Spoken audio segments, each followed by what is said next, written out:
ঈদের পহেলা বৈশাখী ছুটিতে জমে উঠেছে দেশের বিভিন্ন এলাকার বিনোদন কেন্দ্রগুলো। সমুদ্র সৈকত, সুন্দরবন থেকে শুরু করে পর্যটকদের পদভারে মুখর দেশের বিভিন্ন এলাকার পার্কগুলো। ডেস্ক রিপোর্টে দেখুন বিস্তারিত।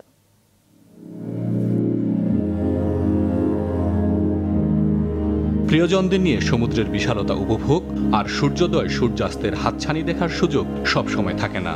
তাই তো ঈদ আর পহেলা বৈশাখের ছুটিতে তারা ছুটে গেছেন কুয়াকাটা সমুদ্র সৈকতে। সকালবেলা সূর্যোদয়টা অসাধারণ ছিল, আর এখানে হোটেলগুলো ভালো। ফার্স্টে বিচে আসছি, বেশি ঘুরতেছি। বিকালের দিকে হয়তো বা ঝাউবন বা আদার্স অন্য সাইডগুলোতে যাবো, ঘুরে আসবো। মনোমুগ্ধকর পরিবেশ এবং এখানে পুলিশ ভাইরা অনেক অ্যাক্টিভ, আর যেটা শুনছিলাম তার চেয়ে অনেক বেশি সুন্দর। পর্যটকদের নিরাপত্তা নিশ্চিত করতে নেওয়া হয়েছে বাড়তি নিরাপত্তা ব্যবস্থা।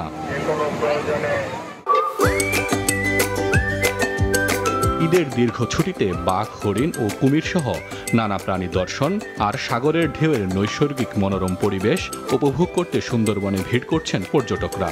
পর্যটকদের কাছে বেশি আকর্ষণীয় স্থান কটকা, জামতলা ও দুবলারচরের দীর্ঘ সি বিচ। কটকার অভয়ারণ্য, হিরন পয়েন্ট খাল ও সাগর পাড়ের মায়াবী চিত্রা হরিণের বিচরণ স্থল। বাড়তি ভিড় সামাল দিতে হিমশিম খেতে হচ্ছে বন বিভাগকে। জায়গা না আসলে কেউ বুঝতে পারবে না সুন্দরবনটা কত সুন্দর। ঈদের ছুটি এবং নববর্ষের ছুটি, এই ছুটি মিশে কিন্তু একটা বড় আকারে ছুটি হয়েছে এবং এই জন্য প্রচুর পর্যটক আমাদের সুন্দরবনে আসছে। আনন্দ উপভোগ করতে দেশের বিভিন্ন এলাকার পার্কগুলোতেও ভিড় করছেন নানা বয়সী মানুষ। Lazy, crazy, river with tsunami ছাড়াও ওয়াটার সোয়াং বোট, কেবল কার, সুইং কার, ভূতের বাড়ি, স্কাই ট্রেন এবং ওয়াটার কিংডম সহ নরসিংদীর ড্রিম হলিডে পার্কে 25টি রাইডে পরিবার পরিজন নিয়ে আনন্দ উপভোগ করছেন সবাই। এখানকার রাইডগুলো অনেক ভালো, বিশেষ করে ওয়াটারটা খুব ভালো, পরিবেশটা খুব ভালো। অনেক ভালো লাগতেছে, জায়গাটা আসলে অনেক সুন্দর, বলার থেকে বেশি দেখাতে অনেক সুন্দর। প্রচুর দর্শনার্থী আসছে। আমরা নিরাপত্তার জন্য আমাদের নিজস্ব আনসার বাহিনী আছে, আমাদের নিজস্ব সিকিউরিটি বাহিনী আছে এবং পার্কের প্রত্যেকটা জায়গা সিসি ক্যামেরা দ্বারা আমাদের অকুপাইড করা আছে।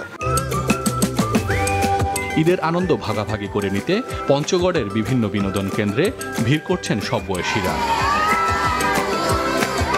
হাসান মেহেদি, মাছরাঙা নিউজ ডেস্ক।